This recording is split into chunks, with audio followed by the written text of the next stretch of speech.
అదే నువ్వు చివరిగా గెలిచిన మ్యాచా? అదే నేను చివరిగా ఆడిన match.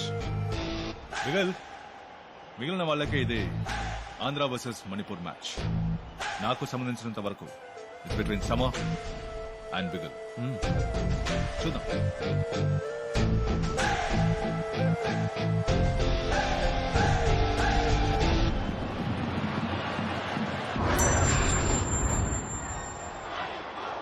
All the best. Be careful. 18 సార్లు ఛాంపియన్షిప్ గెలుచుకున్న మణిపూర్ తో నేడు ఆంధ్ర తలపడబోతోంది.